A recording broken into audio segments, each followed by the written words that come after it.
ക്വസ്റ്റ്യനിൽ ഒരു ട്രാം രണ്ടാൾക്കാരെ കടന്നു പോകുന്നുണ്ട്. ആ രണ്ടാൾക്കാരുടെ സ്പീഡ് 3 km/h 4 km/h ആണ്. അങ്ങനെയാണെങ്കിൽ ആ ട്രാം 8 സെക്കൻഡ്സ് 9 സെക്കൻഡ്സ് എടുത്ത് അവരെ കംപ്ലീറ്റ്ലി പാസ് ചെയ്യുമെങ്കിൽ ട്രാമിൻ്റെ സ്പീഡ് എത്രയാണെന്നാണ് ചോദിച്ചേക്കുന്നത്. നമുക്കിവിടെ ട്രാമിൻ്റെ speed of tram v km/h എന്നെടുക്കാം. സോ ഇവിടെ റിലേറ്റീവ് സ്പീഡ് എന്ന് പറയുന്നൊരു കോൺസെപ്റ്റാണ് വരുന്നത്. നമുക്ക് ഫസ്റ്റ് പേഴ്സൻ്റെയും സെക്കൻഡ് പേഴ്സൻ്റെയും സ്പീഡും ടൈമും തമ്മിലുള്ള റേഷ്യോ എടുക്കാം. ഫസ്റ്റ് പേഴ്സൻ്റെ സ്പീഡ് എന്ന് പറയുന്നത് റിലേറ്റീവ് സ്പീഡ്സിൽ അവർ സെയിം ഡയറക്ഷനിലാണ് പോകുന്നതെന്ന് പറയുന്നുണ്ട്. സോ v-3യും സെക്കൻഡ് പേഴ്സൻ്റെ v-4ഉമാണ്.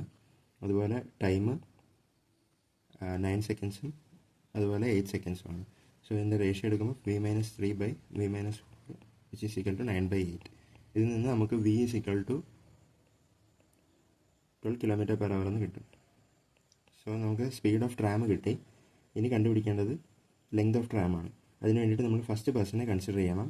ഫസ്റ്റ് പേഴ്സൻ്റെ സ്പീഡ് ഇപ്പോൾ റിലേറ്റീവ് സ്പീഡ് ഈ 12 km/h 3 കുറയ്ക്കുമ്പോൾ which is equal to 9 km/h എന്നുള്ള ആൻസർ കിട്ടും. സോ ഡിസ്റ്റൻസ് അല്ലെങ്കിൽ length of train which is equal to speed into time 9 into നമ്മൾ 5/18 മൾട്ടിപ്ലിക്കേഷൻ ചെയ്യണം. കാരണം ഇവിടെ 8 സെക്കൻഡ്സിലാണ് തന്നിരിക്കുന്നത്. സോ ഇത് ചെയ്യുമ്പോൾ 20 മീറ്റർ എന്ന് കിട്ടും.